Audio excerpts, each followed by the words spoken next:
खानपुर नाम के एक छोटे से कस्बे में रफीक अपनी बिरयानी की दुकान चलाता था।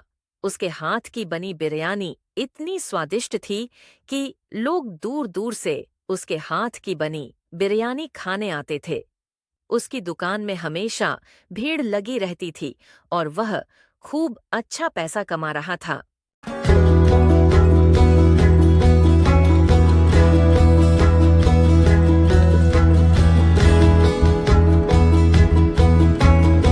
अरे वाह, आज भी बहुत कमाई हुई।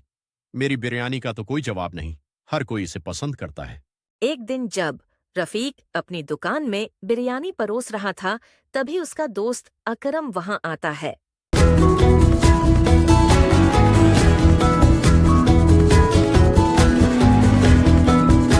अरे रफीक भाईजान, जरा 4 किलो बिरयानी पैक कर दो। घर में मेहमान आए हुए हैं। अरे भाई, अभी देता हूँ। रफीक ने बिरयानी का बर्तन खोला, लेकिन देखा कि सिर्फ 1 किलो बिरयानी ही बची थी। अरे रे, सारी बिरयानी तो खत्म हो गई। अब क्या करूं? भाई जल्दी करो, मेहमान इंतजार कर रहे हैं। अगर बिरयानी बची नहीं है तो दुकान क्यों खोल रखी है?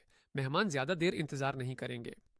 रफीक ने सोचा कि वह तुरंत बाजार से चिकन खरीदकर नई बिरयानी बना लेगा, लेकिन जब वह चिकन की दुकान पर पहुंचा तो उसे पता चला कि चिकन के दाम बहुत बढ़ गए हैं।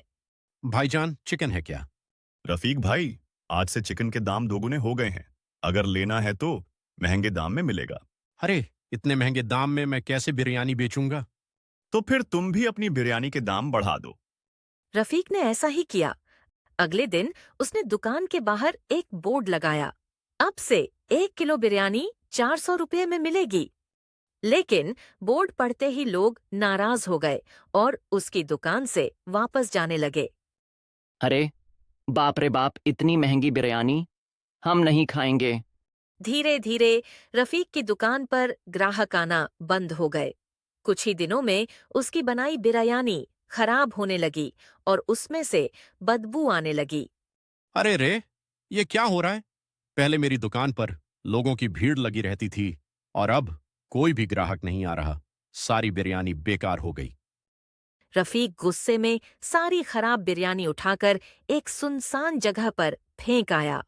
कुछ ही देर में वहां ढेर सारे कौवे आ गए और बिरयानी खाने लगे। इतने सारे कौवे, क्यों ना इनका ही इस्तेमाल कर लूं। आधे कौवे और आधे मुर्गे मिलाकर बिरयानी बनाऊंगा तो किसी को पता भी नहीं चलेगा।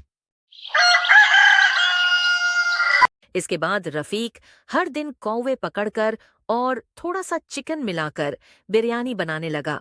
उसने फिर से अपने पुराने दाम रख दिए, जिससे ग्राहक वापस आने लगे। वाह भाई, बिरयानी फिर से सस्ती हो गई। जल्दी से 1 प्लेट बिरयानी लगा देना। हाँ हाँ, क्यों नहीं। अकरम भाई, आओ आओ बैठो। रफीक ने अकरम को बिरयानी परोसी, जिसमें सिर्फ 2 पीस चिकन के थे और बाकी के सारे पीस कौवे के थे। अकरम जल्दी जल्दी खाने लगा, तभी उसे एक अजीब सा टुकड़ा मिला। अरे, ये चिकन का पीस इतना पतला क्यों है? अरे वो भाई, आज का मुर्गा थोड़ा कमजोर था, इसलिए टुकड़े छोटे हैं। अकरम ने रफीक की बात मान ली और पूरा खाना खा लिया, लेकिन कुछ ही देर में उसे अजीब महसूस होने लगा। अरे ये क्या? मेरे मुंह से कौवे की आवाज क्यों आ रही है? अकरम घबरा गया और घर की तरफ भागा। उसकी पत्नी उसे देखकर हैरान रह गई। अरे, क्या तुम कौवा निकल कर आ गए? तुम्हारी आवाज कौवे जैसी क्यों हो गई? वो रफीक भाई के यहाँ चिकन बिरयानी खाई थी, तब से ये आवाज आ रही है। धीरे धीरे बात पूरे गांव में फैल गई। कई और लोग जिन्होंने रफीक की बिरयानी खाई थी, उनके मुंह से भी कौवे की आवाज आने लगी। अरे, इसका मतलब रफीक ने हमें चिकन नहीं बल्कि कौवा खिलाया है। गांव वाले गुस्से में रफीक की दुकान पर पहुंचे और उसे घेर लिया। अरे, तूने हमें कौवा बिरयानी खिलाई, अब देख तेरा क्या हाल करते हैं।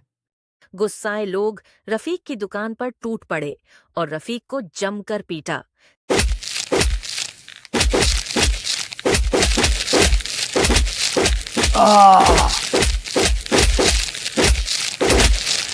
तभी रफीक बड़ी मुश्किल से गांव वालों से बच बचाकर अपनी दुकान छोड़कर भाग निकला।